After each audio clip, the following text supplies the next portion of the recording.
Hello दोस्तों, कैसे हो? आपका स्वागत है त्रिपान स्टडी सेंटर में। हम जो आज करने जा रहे हैं, ठीक है, 15 चैप्टर जो है क्लास 10th का सीबीएसई बोर्ड का बहुत इंपॉर्टेंट है। हम जो ये करने जा रहे हैं ये सिर्फ एग्जाम व्यू है, क्योंकि एग्जाम व्यू के रिगार्डिंग हमने इंपॉर्टेंट क्वेश्चन देखने हैं कि भाई इंपॉर्टेंट क्वेश्चन चैप्टर में से क्या क्या बन सकता है। ठीक है, फिर हम बाद में इसको चैप्टर को हम करेंगे। दोस्तों इसमें जो है सबसे बड़ी बात है ओवर इन्वॉल्वमेंट, कि हमारी इन्वॉल्वमेंट होती क्या है। और चलिए, इन्वॉल्वमेंट होने से पहले मैं एक बात हमेशा कहता हूं जो ध्यान दीजिएगा कि कभी भी वीडियो देखिए, पूरा देखिए, क्योंकि अधूरा ज्ञान जो होता है खतरनाक होता है। क्या पता आप जो आगे के वीडियो नहीं देखोगे उसी में से मैं इंपॉर्टेंट क्वेश्चन बोल दूं और वही एग्जाम में आ जाए, तो आपके लिए फायदेमंद नहीं रहेगा, तो देख कर कोई फायदा ही नहीं रहेगा। इसलिए देखिए तो पूरा वीडियो देखिए, नहीं देखिए तो मत देखिए, ठीक है, क्योंकि ज्ञान क्या है यहाँ पर हर जगह प्रसार हो रहा है। ठीक है, बहुत जगह है आपके लिए रखे हुए। लेकिन मैं इसलिए कहता हूँ कि सिलेबस बाय सिलेबस चलने का सबसे अच्छा तरीका है कि बच्चों को इसे कंसेप्ट में अधिक मतलब घबराने की जरूरत नहीं पड़ती है। ठीक है, तो इसलिए हमने ऐसा करने की कोशिश किया है। देखिए इसमें लिखा है ओवर इन्वायरमेंट, यानी हमारा पर्यावरण। आप समझ सकते हो पर्यावरण में जो होते हैं बहुत से घटक होते हैं, घटक जो होते हैं मिलकर बने होते हैं। जैसे we have how to different materials are cycled in the environment in the separate two biological cycles. In these cycles lead to nutrients like nitrogen, carbon, oxygen and water and change from one form to another form. We shall be now see how many activity affect these cycles. आपको पता है कि पर्यावरण में जो है हर तरह के जो है गतिविधियां होती रहती है। ठीक है, और इस गतिविधियां होना बहुत जरूरी है। इससे हमारा जो है चाहे ऑक्सीजन हो, कार्बन डाइऑक्साइड हो, नाइट्रोजन है, सब के सब जो है बनते रहते हैं। अगर ऐसी एक्टिविटी नहीं होगा तो शायद इन चीज़ों का निर्माण संभव न हो सके। ठीक है, पारितंत्र जो अगला जो पार्ट से बनता है वो जो होता है आपको पता ही है कि उत्पादक, उपभोक्ता, ये यानी प्राइमरी सेकेंडरी जो होते हैं, प्रोड्यूसर जो होते हैं, उनका अपना इंपॉर्टेंट महत्वपूर्ण पर्यावरण में होता है। अगर वो नहीं रहेंगे तो आपको पता ही है कि शायद इन्वायरमेंट जो है क्लीन नहीं रहे। ठीक है, इसमें जो सबसे पहला हमारा जो पॉइंट आता है ecosystem, what are its components, यानी पारितंत्र और इसके घटक क्या होते हैं। पारितंत्र का मतलब तो आप समझ ही गए होंगे। पारितंत्र का मतलब ही यही होता है कि हमारे आसपास जो जीव जंतु रहते हैं। सबसे अच्छा एग्जाम्पल आप पारितंत्र को बता सकते हो कि जो आपका जो है आसपास जो जैसे कि कोई पॉन्ड है, जैसे कोई तालाब है, तो वो सब जो है इकोसिस्टम है, गार्डन है, ऐसा सब के सब जो है हमारे लिए होता है। सब पारितंत्र बनाते हैं। पारितंत्र में वन भी हो सकता है, तालाब भी हो सकता है, झील भी हो सकता है, बगीचा भी, और मानव निर्मित कृत्रिम पारितंत्र भी बनाया जा सकता है। ठीक है, तो ये सारे के सारे जो है हमारा इकोसिस्टम बनाते हैं। देखिए इकोसिस्टम में जो इंपॉर्टेंट बात आती है, ठीक है, उसमें है आपका जैव घटक, अजैव, यानी कह सकते हो इसको आप बायोटिक और बायोटिक कंपोनेंट। बायोटिक और बायोटिक कंपोनेंट जो है बहुत ही इंपॉर्टेंट फैक्टर निभाता है। ठीक है, बायोटिक कंपोनेंट आपको पता है कि ये सारे जो कंपोनेंट्स होते हैं उसमें कौन कौन चीज़ आती हैं। ठीक है, दूसरा जो होता है इसका फिजिकल फैक्टर जो होता है बहुत इंपॉर्टेंट रखता है। फिजिकल फैक्टर लाइक आप कह सकते हो like temperature, rainfalls, winds, soils and minerals, यानी इसमें जो भौतिक कारक है ताप, वर्षा, वायु, ठीक है, मृदा एवं मनुष्य, खनिज इत्यादि अजैविक घटक है। सब के सब क्या है? अजैविक घटक। ठीक है, अजैविक मतलब होता है क्या होता है दोस्तों? अजैविक का मतलब ये सारे के सारे जो हैं अबायोटिक कंपोनेंट हैं। ठीक है ना, जो हमारे इकोसिस्टम को खराब करता है। और बायोटिक जो होते हैं जिसमें compare to living organism and, ठीक है, जिसमें लिविंग ऑर्गेनिज्म सारे होते हैं, जीव जंतु जो होते हैं जितने भी होते हैं वो हमारे किस में आते हैं? जैव घटक में आते हैं। ठीक है, तो इस तरह से जो है पारितंत्र बनाया जा सकता है। पारितंत्र हम जो होता है नेचुरल भी हो सकती है, हम मानव निर्मित भी हो सकती है, यानी मैन मेड हो सकती है, जो इंसानों के द्वारा बनाया गया हो। इसमें फॉर एग्जाम्पल बीच गार्डन, आप देखो गार्डन में डिफरेंट टाइप के प्लांट्स होते हैं, तो डिफरेंट कैटेगरीज के होते हैं। इसलिए होते हैं कि हर जीव जंतु को जो है अलग अलग प्लांट की और पौधों की जरूरत पड़ती है। ठीक है, फिर देखते हैं जो हमारा आगे क्या है। इसमें अगर ये भी आ जाता है जैव निम्नीकरण या अजैव निम्नीकरण, तो दोस्तों इसमें कंफ्यूज होने की जरूरत नहीं है आपको। ठीक है, वो पदार्थ जो जैविक प्रक्रम द्वारा अपघटित हो जाते हैं उसे जैव निम्नीकरण कहलाता है, और वो पदार्थ जो जैविक प्रक्रम द्वारा अपघटित नहीं होते हैं अजैविक निम्नीकरण कहलाता है। यानी बायोटिक अबायोटिक की दूसरी फॉर्म है, तो इसलिए आपको कन्फ्यूजन होने की जरूरत नहीं है। ठीक है, क्वेश्चन बदल देता है एग्जामिनर, तो आप लोग बहुत जल्दी कन्फ्यूज हो जाते हो। देखिए क्वेश्चन को जो है मेन पॉइंट को समझिए। एग्जाम में जब क्वेश्चन आता है तो आप क्या करते हो? आप फिर बॉडी ढूंढने लग जाते हो। क्वेश्चन का अर्थ तो समझो कि आखिर क्वेश्चन में क्या कहा गया है और क्या बोलना चाहता है। ठीक है, तो इसमें यही बात बताया गया है। आपको पता है कि producer, who is the producer? All green plant and content blue green algae which can be produce food by the photosynthesis come under this categories is called to the producer. आपको पता है प्रोड्यूसर का मतलब ही यही होता है उत्पादक। ठीक है, हिंदी में हम क्या कहते हैं दोस्तों? उत्पादक। ठीक है। उत्पादक क्या कौन होता है? उत्पादक वही होता है जैसे हरे शैवाल, नील हरी शैवाल जिनमें प्रकाश संश्लेषण की क्षमता होती है, यानी आप कह सकते हैं जिसमें फोटोसिंथेसिस करने की क्षमता होती है। ठीक है, फोटोसिंथेसिस इंपॉर्टेंट वर्ड क्यों? क्योंकि फोटोसिंथेसिस के रिगार्डिंग ही वो उत्पादक कहलाएगा, क्योंकि वो अपना भोजन स्वयं बनाएगा। ठीक है, और इसमें किसी से वो हेल्प नहीं लेगा। ठीक है, प्रकाश के प्रेजेंट में। अगला जो इसी बात पे आता है वो होता है आपका क्या होता है दोस्तों? बताइए क्या होता है? उपभोक्ता। उपभोक्ता का मतलब क्या होता है? ठीक है, जो उपभोग कर रहा है, कंज्यूमर।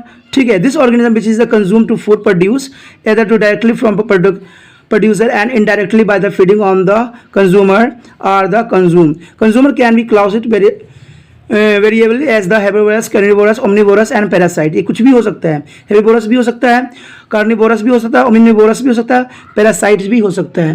तो ये कई प्रकार के हो सकते हैं। इसको हम हिंदी में कहेंगे शाकाहारी भी हो सकता है, मांसाहारी भी होता है, सर्वहारी और परजीवी। ठीक है, इसमें जो हेर्बिवोरस होता है वो आप कहते हो, क्या कहते हो? ये जो होता है शाकाहारी हो जाता है, कार्निवोरस मांसाहारी हो जाता है, ओमनिवोरस जो होता है शाकाहारी, जो सारे जीव जंतु को खाता है, और पैरासाइट जो होता है जो दूसरे जीवों पे निर्भर करता है। ठीक है, पैरासाइट का सबसे अच्छा एग्जांपल जो है आप कह सकते हो अमरबेल। ठीक है, और दूसरा जो होता है आपको सरों में जो जू होते हैं वो सबसे अच्छा एग्जाम्पल इसके हो जाते हैं जो हमारे ऊपर आश्रित होते हैं। ठीक है, उसके बाद जो हमारा इसमें आता है सबसे इंपॉर्टेंट बात वो देखते हैं। अगला टॉपिक जो दोस्तों हमारा है फूड चेन एंड वेब। देखिएगा 100% मैं विश्वास दिलाता हूं कि फूड चेन और फूड वेब में से कोई ना क्वेश्चन आपको बन के आ जाएगा। शायद आप कन्फ्यूज भी हो जाओ क्वेश्चन में, क्योंकि आप तो क्वेश्चन ध्यान से पढ़ते नहीं हो और ऐसे ही लग जाती हूँ। तो ये थोड़ा ध्यान देना कि फूड चेन क्या होती है और फूड वेब क्या होती है। देखिए दोस्तों दोनों जो है डिफरेंट है। फूड चेन का मतलब चैन बनाना, वेब का मतलब होता है जाली। ठीक है, जाल की तरह चारों तरफ फैल जाना। तो दोनों डिफरेंट है, थोड़ा सा इस बात को ध्यान रखना कि फूड चेन और फूड वेब में थोड़ा डिफरेंस रखना है और समझ के लिखना है एग्जाम में। ठीक है, तो इसमें यही बात है कि series of organism feeding on the one to another, this series is the organism taking part at a various biotic levels form of food chain. ठीक है, जो देख सकते हो आपको एक जो है दूसरे जीवों को खा रहा है, इसका मतलब ये फूड चेन जो है बना रहा है एक के बाद एक। ठीक है, तो ये फूड चेन होती है। फूड चेन में कह सकते हो कि we now that food we eat a act of fuel और provide to the energy to work, thus the interaction among to the various component of the environment involve to flow energy from one component to the system to another. इसमें जो होता है energy जो होता है एक से दूसरे में विघटित होती है और जाती है। इससे क्या होता है हमारे बनी रहती है। ठीक है, इनकी फ्लो जो होती है कम से कम बनी रहती है। As we have study of the और topic capture the energy present of sunlight and convert into a chemical energy. Sunlight के रिगार्डिंग ये क्या करते हैं, अपने एनर्जी को कन्वर्ट करते हैं। This energy support all the activity of living world. आपको पता है कि हर एक जीव जंतु के लिए जो है एनर्जी इंपॉर्टेंट रहता है। आप भी भोजन इसलिए करते हो क्योंकि एनर्जी आपको चाहिए होता है। ठीक है, from our topic this energy goes to their heterotrophs and the decomposer। ठीक है, how there we say to provide to chapter source of energy we now form the energy of change to another, some energy lost for their environment from cannot be used again। ठीक है, कुछ energy जो होता है हम environment में भी उसको लूज कर देते हैं, जिसकी वजह से क्या होता है हमारा हमें नहीं प्राप्त होती है। कुछ व्यक्ति ये सोचते होंगे कि हमें अधिक फूड खाने से हमें एनर्जी मिलती है। दोस्तों ऐसा नहीं होता है। आपको जो भी एनर्जी खाते हो उसको सिर्फ 10% ही हम तक पहुंच पाती है, बाकी जो होती है वो वेस्ट हो जाती है। ठीक है, तो इसी पे हम थोड़ा सा चर्चा करेंगे कि भाई इसमें ऐसा क्यों होता है। इस पिरामिड को आप ध्यान से देख लीजिए क्योंकि एग्जाम जो होगा उसमें ये पिरामिड आपको जरूर दिखने को मिलेगा और इसी के रिगार्डिंग क्वेश्चन भी पूछे जाएंगे। तो आप कंफ्यूज नहीं होना हुआ एग्जाम में, आपने बहुत ही समझदारी से इसको करना है। ठीक है, producer, primary consumer, secondary consumer, tertiary consumer, इसे कह सकते हैं हम उत्पादक। ठीक है, प्राथमिक उपभोक्ता, ठीक है, द्वितीय उपभोक्ता और तृतीय उपभोक्ता। तो इस तरह से जो है टॉपिकल लेवल जो है हमारा पोषी सतर, इसे हम पोषी सतर कहते हैं, हिंदी में इंग्लिश में कहते हैं टॉपिक्स लेवल्स। ठीक है, इसमें सबसे इंपॉर्टेंट है the green plant is a relation to the ecosystem capture about 1% of energy of sunlight that fall on their leaves and convert into the food energy. तो इसमें आप सिंपली कह सकते हो कि स्थायी परिधि में हमें पौधे जो हरे पौधे होते हैं पत्तियों द्वारा अपने भोजन वाली सौर ऊर्जा का लगभग 1% भाग खाद्य पदार्थ में परिवर्तन करता है। सिर्फ 1% ही आप कह सकते हो प्लांट जो होता है खाद्य पदार्थ में कन्वर्ट करता है, सिर्फ 1%। ठीक है, ये बात बहुत सोचने वाली बात है और इस पर एग्जामिनर पूछ भी सकता है आपसे क्वेश्चन। दूसरी बात जो बताई गई है, when a green plant are eaten to primary consumer a great deal of energy is lost as a heat to the environment, some amount goes into the digestion and it is doing to work and the rest goes to about to growth and reproduction. On average जो होती है 10% of the food is in the return into the own body and made to the available for the next level to the consumer. तो आप कह सकते हो जब हरे पौधे प्राथमिक उपभोक्ता द्वारा खाए जाते हैं तो ऊर्जा की बड़ी मात्रा जो होती है पर्यावरण में ऊर्जा के रूप में हर्ष हो जाती है, यानी वो बेकार हो जाती है, वेस्ट हो जाती है। कुछ मात्रा का उपयोग पाचन विभिन्न जैव कारकों द्वारा किया जाता है, यानी हमारे बॉडी में जो होता है कुछ डाइजेशन हो भी जाता है, ठीक है, ऐसा नहीं है कि सारे वेस्ट हो जाते हैं, ठीक है। खाए हुए भोजन की मात्रा का लगभग 10% ही जो हम लोग हैं, हम लोग में एनर्जी में बदल पाते हैं, ठीक है, अगले सत्र के उपभोक्ताओं को उपलब्ध हो जाता है, यानी 10% के बाद जो अगला होता है अगले उपभोक्ताओं के लिए उपलब्ध हो जाता है। तो ये बात बहुत ध्यान देने वाली है। Therefore 10% can be taken as the average value for their amount of organic matter that is present at each step and reach their next level to the consumer. आपको ये भी बात बहुत इंपॉर्टेंट याद रखने वाली बात है कि हम कह सकते हैं कि प्रत्येक स्तर पर जो उपलब्ध कार्बनिक पदार्थ की मात्रा का औसतन 10% ही उपभोक्ता के अगले स्तर तक ये पहुंचता है, ठीक है। तो ये तो इतनी पॉइंट थी और इसका डायग्राम जो है बहुत ही इंपॉर्टेंट है, थोड़ा देख लेना क्योंकि इसी के रिगार्डिंग जो है क्वेश्चन आएगा। हो सकता है तो आपको ये टिड्डे के जो एग्जाम्पल है वो भी हो सकता है कि जो पोषक स्तर आपको ये बना के दिया है यानी ट्रॉपिकल लेवल दी है तो ये इंपॉर्टेंट में से मान्यता दी जा सकती है। आगे जो लेवल बात किया है, Science show the little energy available for the next level for consumer. Food chain generally consist of only 3 or 4 steps. The loss of energy at each step is so great that every little unstable to the energy remain to after 4 tropical levels. यानी हम कह सकते हैं इसको कि क्योंकि उपभोक्ता को अगले स्तर के लिए ऊर्जा की बहुत कम मात्रा उपलब्ध हो पाता है, अंततः आहार श्रृंखला सामान्य 3 या 4 चरणों में होती है। प्रत्येक चरण पर ऊर्जा का जो होता है खपत होती है, ठीक है, और चौथी स्तर में जो होती है उसके बाद उपयोगिता ऊर्जा की मात्रा बहुत ही कम हो जाती है। जैसे जैसे एनर्जी जो है आगे बढ़ेगी एनर्जी जो होती है कम होती चली जाती है। तो ये बात आपको बहुत ही ध्यान रखना है। There generally is a great number of individual at the lower topical levels of on ecosystem the great number of the producer. तो इसमें हम कह सकते हैं कि इसमें जो मुख्यतः जो होती है निचले पोषक स्तर पर जो जीवों की संख्या होती है, अंत उत्पादक स्तर जो होती है उसमें संख्या सर्वाधिक होने की चांसेस बढ़ जाती है। तो जनरल सी बात है कि इसमें जनसंख्या तो होगी तो बढ़ेगी, जितने बढ़ेगी उतने उसको एनर्जी की आवश्यकता होगी, ठीक है। The length and complexity of food is a change vary greatly. Each organism is generally eaten by 2 or more other kind of organism which is in return are eaten by several other organisms. So incident to the strength lines is the food chains. Their relationship can be show the series of branching lines is called to the food web. ठीक है, तो इसमें clear बात बताने की कोशिश किया गया है इसमें कि जो आप देखते ही होंगे किस विभिन्न आहार श्रृंखलाओं की लंबाई में जटिलता में उसमें काफ़ी जटिलता होती है। आमतौर पर प्रत्येक जो जीव 2 अलग अधिक प्रकार के जीवों द्वारा खाए जाते हैं, यानी एक जीव जो है कई जीवों को खा सकते हैं, कई जो, ठीक है, वो स्वयं अनेक प्रकार के जीवों का आहार बनाते हैं। अंत हम ये बात क्लियर कह सकते हैं कि सीधी आहार श्रृंखला के बजाय जो है जीवों के मध्य आहार संबंध संकृत होती है तथा ये जो होती है श्रृंखलाओं को एक जाल बना देती है, जिसे हम आहार जाल भी कहते हैं। जैसे आप चित्र में भी यहाँ पर देख रहे होंगे आहार जाल। देखो दोस्तों, ये आहार जाल हो या फूड वेब, ठीक है, या फूड चेन या आहार श्रृंखला, इन दोनों में डिफरेंस आपको इतना ही रखना है कि जो चैन होती है, चैन आप देखते हो एक के बाद एक जुड़ जाती है। चैन का मतलब क्या होता है, एक के बाद एक जुड़ती है।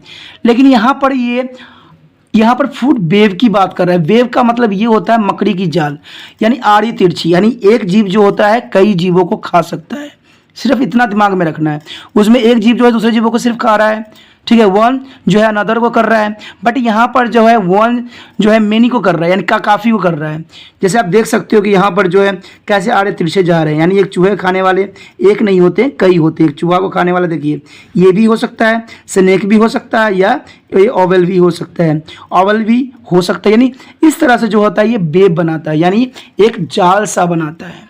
तो इसमें आपको कन्फ्यूज़न होने की अब ज़रूरत नहीं है, मैंने काफ़ी क्लियर बता दिया है, ठीक है। एग्जाम के व्यू से ऐसा क्वेश्चन आने की चांसेस रहता है, ठीक है।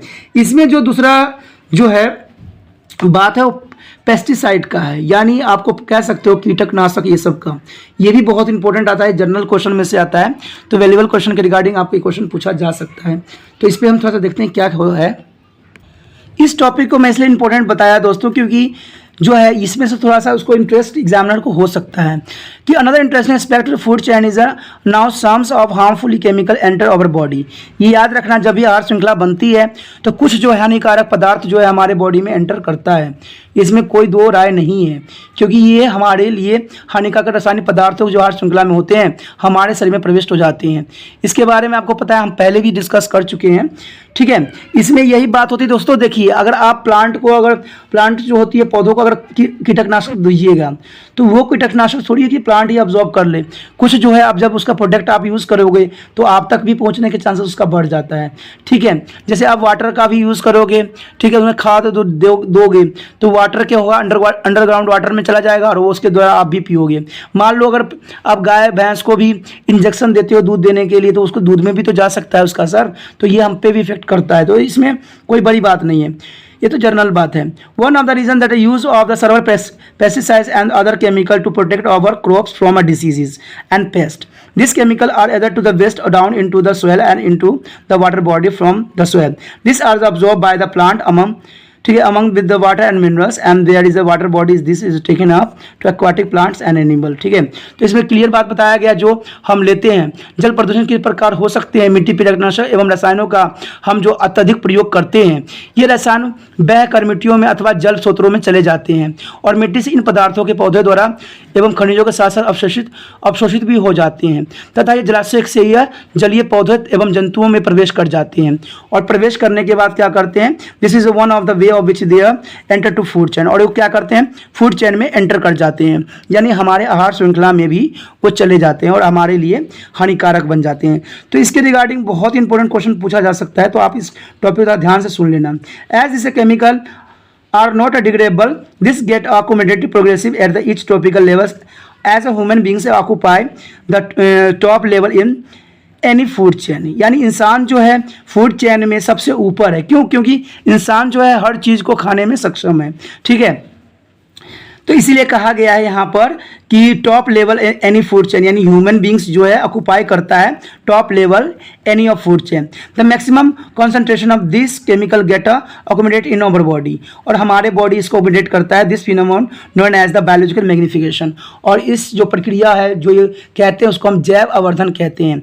तो याद रखना, जैव आवर्धन किसे कहते हैं, हमारे शरीर में ये रासायनिक सर्वाधिक मात्रा में संचलित होती है जिसे हम जैव आवर्धन कहते हैं। क्या कहते हैं दोस्तों, हमारे शरीर में ये रासायनिक सर्वाधिक मात्रा में संचलित होती है, इसे हम जैव आवर्धन कहते हैं।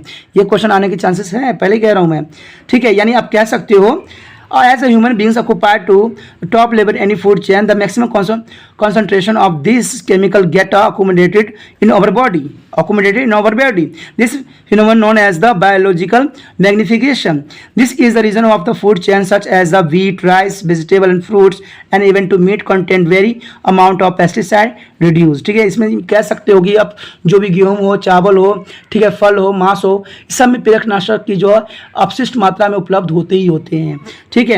And they can not way to remove by the washing to other means, अगर आप चाहो तो इसको साफ भी करो, धो भी, तो शायद ये रिमूव होना संभव नहीं है, क्योंकि एक बार एंट्री हो जाने के बाद कितना आप धोगे कुछ ना कुछ जो है अमाउंट आपके बॉडी में प्रवेश जरूर करेगा।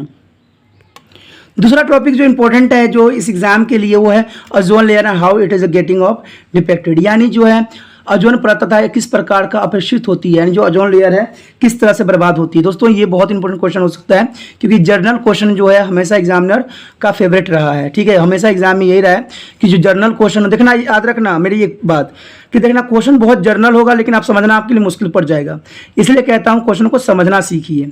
ओजोन यानी O3 is the molecules formed by the 3 atom of oxygen. आपको पता ही है कि ओजोन का जो होता है इसका हम रासायनिक में कह सकते हैं O3 लिया जाता है, क्योंकि ये ऑक्सीजन से ही बनता है। ऑक्सीजन में अगर एक और ऑक्सीजन जोड़ते हो तो O3 बना देता है। Which is normally referred to oxygen stream to all aerobic form of life. Ozone is a deadly is a poison, यानी आप कह सकते हो एक तरह से ये पॉइजन ही होता है जो हमारे लिए घातक विष की तरह होती है, और ये विष जो होती है हमारे शरीर में प्रवेश करती है। However at the higher level of Atmospheric ozone perform to stimuli of function. These are sent to the surface of the earth and from the ultraviolet radiation of the sun. जो अल्ट्रावायलेट रे होती है सन से आती है, आपको क्या लगता है सन जो हमें धूप ही सिर्फ देती है? नहीं, हमें नुकसान भी करती है, क्योंकि उसके थ्रू जो होता है अल्ट्रावायलेट रे जो होती है हम तक पहुंचती है। और जो ये पराबैंगनी विकिरणें होती है, इसे अल्ट्रावायलेट रे को हम पराबैंगनी विकिरणें कहते हैं, जो पृथ्वी तक आती है वो हमारे नुकसानदायक होती है। जो ओजोन लेयर होती है, ओजोन लेयर जो होती है पराबैंगनी विकिरणें जो हमारे तक आ रही होती है उससे हमें प्रोटेक्शन करती है। ठीक है, ozone at the higher level of the atmosphere product of UV radiation action on the oxygen molecule. This higher energy UV radiation split apart some molecules oxygen O2 into free oxygen atom. This atom is combined with the molecules oxygen from ozone. आप कह सकते हो यहाँ देखिए कि जो O2 है तो O प्लस O2 से बना हुआ है, लेकिन यहाँ O है और O2 जो बना दिया है तो ओजोन को यहाँ फॉर्मेशन किया है। तो इस तरह से जो है हमारे शरीर में ओजोन की जो होती है प्रॉब्लम। लेकिन इसमें जो है क्वेश्चन एग्जामिनर पूछ सकता है कि ओजोन लेयर से हमें क्या नुकसान हो सकती है। ठीक है, तो आप कह सकते हो इसमें कई नुकसान है, जैसे कि यहाँ पर लिखा हुआ है the causing of the skin cancer of human beings.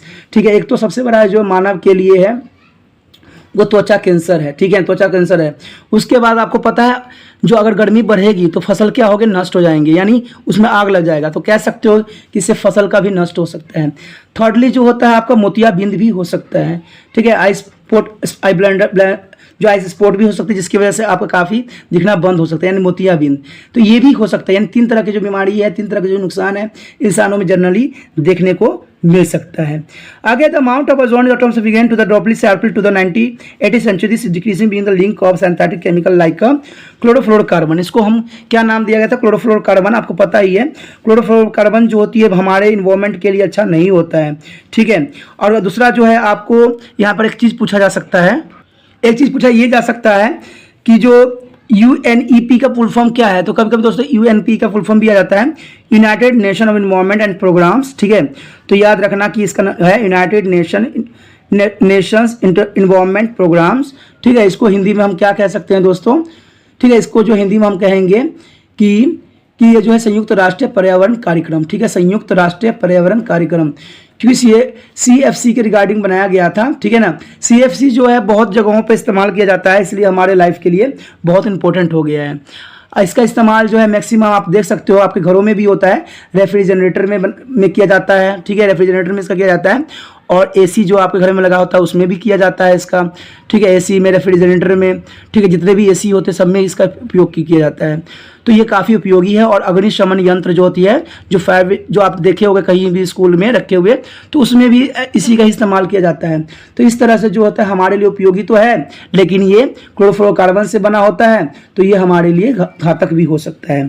ठीक है, इसको रेफ्रिजरेटर सो सब में रखा करने लिया जाता है, या एग्जिट गैसियर्स में यूज़ की जाती है।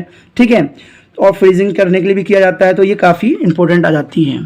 उसके बाद दोस्तों जो हो सकता है, जो इस चैप्टर से सबसे इंपॉर्टेंट क्वेश्चन वो होगा managing the garbage we are produce. ठीक है, जो हम गार्बेज प्रोड्यूस करते हैं हम उसका मेंटेनेंस कैसे कर सकते हैं। ठीक है, आपको पता है जो गार्बेज होती है बहुत ही हमारे लिए ख़राब भी होती है और हम भी प्रोड्यूस करते हैं। और दोस्तों पता है क्या, इसके रिगार्डिंग क्वेश्चन पूछ सकता है एग्जामिनर, बहुत ही इंपॉर्टेंट क्वेश्चन इस पे बनता है। ठीक है, कि हम इसको कैसे मेंटेनेंस करें, कैसे हम प्रॉब्लम सोल्यूशन करें।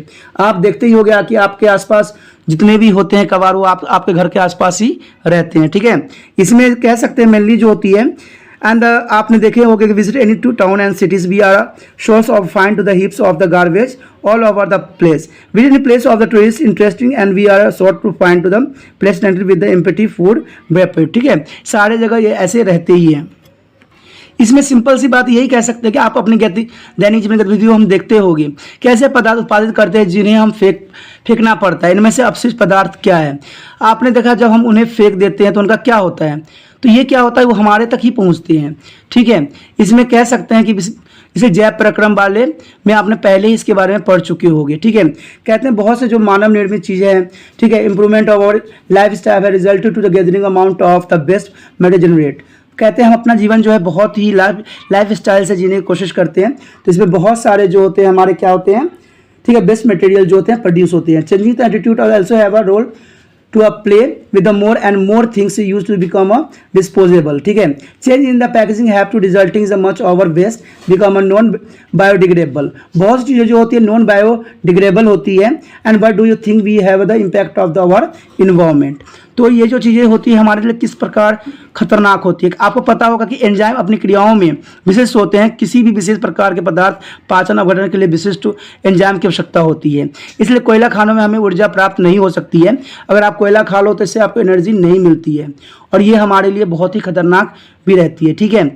तो मानवीय पदार्थ जैसे कि प्लास्टिक अपघटन जीवाणु अथवा दूसरे मृत जीवी द्वारा नहीं हो सकता है। इन पदार्थों पर, ठीक है, भौतिक प्रक्रम जैसे कि ऊष्मा तथा दाब का प्रभाव होता है, परंतु सामान्य अवस्था में लंबे समय तक पर्यावरण में बने रहते हैं। वे पदार्थ जैविक प्रक्रम का अपघटित हो जाते हैं, जैव निम्नीकरण कहलाते हैं, जो मैं पहले ही बता चुका हूँ। आपको तो दबाए गए पदार्थों में कितने जैव निम्नीकरण हो सकते हैं आप खुद ही चर्चा कर सकती हो। किसी भी नगर या कस्बे में जाने पर चारों ओर कचरे के ढेर आपको दिखाई देता ही होगा। किसी पर्यटन स्थल पर जाइए, हम विश्वास है कि वहाँ पर बड़ी मात्रा में खाद्य पदार्थ जो होगी खाली थैलियाँ इधर उधर फेंकी जाती है। पिछली कक्षाओं में भी इसके बारे में आप गंभीरता के बारे में पढ़ चुके हो। तो इसके रिगार्डिंग जो है एग्जामिनर 100% क्वेश्चन पूछेगा या आपको कोई चित्र दे देगा, कोई डायग्राम दे देगा और इसके रिगार्डिंग जो है 2-4 क्वेश्चन पूछेगा। देखना इसके रिगार्डिंग जो है पिक्चर डायग्राम जरूर आएगा, क्योंकि इसमें ऐसा ही क्वेश्चन बनने के चांसेस है, ठीक है। जो इसमें आपको कह सकते हो बायोलॉजिकल मैग्नीफिकेशन क्या होती है, तो इसमें जो बायोलॉजिकल मैग्नीफिकेशन होती है आहार श्रृंखला विभिन्न स्तरों पर डीडीटी जैसे कुछ हानिकारक अजैव निम्नलिखित रसायन का उत्प्रेरक संग्रह जैव जो है बायोलॉजिकल मैग्नीफिकेशन कहलाते हैं। डीडीटी जो हमारे बॉडी में प्रवेश कर जाता है उसी को हम क्या कहते हैं दोस्तों, बायोलॉजिकल मैग्नीफिकेशन कहलाता है, ठीक है। हम कह सकते हैं कि जैव निम्नीकरण कचरों कैसे समस्याएं उत्पन्न कर सकती है हमारे लिए। देखिए ये जो डिग्रेडेशन होती है या कह सकते हो कि जो बायोलॉजिकल मैग्नीफिकेशन होती है, ठीक है, तो ये बायोटिक जो अबायोटिक चीज़ें हैं वो हमारे लिए कैसे कर सकता है। तो पहला तो यही है कि अजैव निम्नीकरण पीड़कनाशी और उर्वरक वर्षा के पानी के साथ बहकर जल स्रोतों में जल प्रदूषण करते हैं और मृदा को अम्लीय तथा क्षारीय बनाकर प्रभावित करते हैं। मैंने पहले ही कह चुका हूँ कि ये जो चीज़ें होती हैं हमारे जो है हम इसको यूज़ करते हैं और ये जाके ग्राउंड वाटर को क्या कर देता है, प्रदूषित कर देती है, जिससे हमें प्रॉब्लम आ जाता है। डीडीटी जैसे कुछ अजैव निम्नीकरण पीड़कनाशी आहार श्रृंखला में प्रविष्ट हो जाते हैं और मानव तथा अन्य जंतुओं में जैव अवर्धन का कारण बन जाते हैं, यानी इस तरह से कि जो है जैव जीवों के लिए खतरनाक बन जाता है।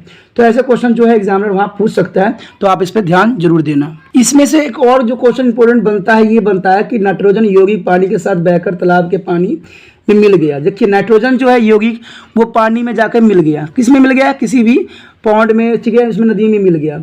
जब नाइट्रोजन उसमें मिलेगा तालाब में तो मछलियों पर क्या प्रभाव पड़ेगा, ठीक है। ऐसे क्वेश्चन जो है एग्जामिनर बना सकता है कि नाइट्रोजन पानी में मिल जाने से क्या होगा।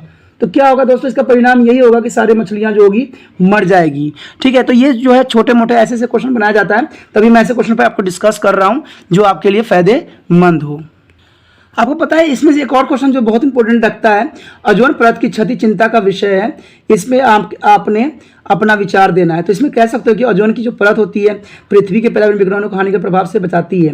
ओजोन परत की क्षति के कारण परावर्तन विकिरण पृथ्वी तक पहुंच जाती है और मानवों में त्वचा का कैंसर, मोतियाबिंद और प्रतिरक्षा तंत्र की क्षति का कारण बनती है। क्षति को सीमित करने का उपाय क्या है, क्लोरोफ्लोरोकार्बन का न्यूनतम उपयोग कर ले हम, ठीक है। यूएनईपी का सिफारिश के अनुसार CFC का उत्पादन 98 पर स्थिर रखना चाहिए और CFC जो है वैकल्पिक रसायनों की खोज करना चाहिए। इससे क्या होता है, हम इससे थोड़ा बच सकते हैं। उसके आगे क्वेश्चन भी ऐसे भी हो सकता है कि मांसाहारी जीव का सारा मांस घास है, सिद्ध कीजिए कैसे हो सकता है। मांसाहारी जीवों का भोजन शाकाहारी जीवों का मांस है, शाकाहारी जीवों का भोजन पौधे से प्राप्त होता है, इसलिए सिद्ध होता है कि मांसाहारी जीव सारा मांस घास है।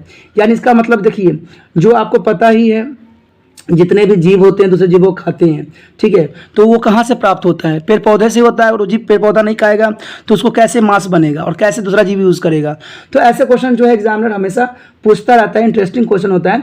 एक और क्वेश्चन इसी पे आता है कि मनुष्य केवल उपभोक्ता है, यानी मानव जो है यानी ह्यूमन जो है ओनली क्या करता है, पर वो है कंज्यूमर है। आखिर कैसे कंज्यूमर कैसे है, आपको इसको प्रूफ करना है। तो आप कह सकते हो मनुष्य शाकाहारी है, यानी मनुष्य जो है, ठीक है, ये सारे जीव जंतु को खाने वाला है, ठीक है। उसके पास अपने आप को जंतुओं के आक्रमण से बचने के लिए पर्याप्त शक्ति और साधन है। इस प्रकार अन्य मांसाहारी जीव उसे अपना भोजन नहीं बनाता है। आप देख सकते हो कि कोई भी एनिमल जो है अपना फूड नहीं बनाता है ह्यूमन बींग्स को, ठीक है। इससे सिद्ध होता है कि मनुष्य केवल उपभोक्ता है। तो आप इसको बना के अच्छे से लिख सकते हो एग्जाम के लिए, जो आपके लिए फायदेमंद रहेगा, ठीक है दोस्तों। इसी के साथ जो है हमारा कुछ क्वेश्चन मैंने डिस्कस किया, बहुत इंपॉर्टेंट था ये 15 चैप्टर, क्योंकि ये लास्ट चैप्टर है तो एग्जाम देने की चांसेस रहेगा, इसलिए मैंने देना बहुत इंपॉर्टेंट समझा। एग्जाम भी उसे बहुत इंपॉर्टेंट क्वेश्चन है, कर लीजिएगा। अपना ध्यान रखिएगा। हम अगले वीडियो में देखेंगे कि क्या करना है। आपने जो अपना कीमती वक्त मेरे साथ व्यतीत किया इसके लिए धन्यवाद। हम अगले वीडियो में अगले टॉपिक के साथ मिलेंगे। ओके दोस्तों, अपना ध्यान रखना, बाय।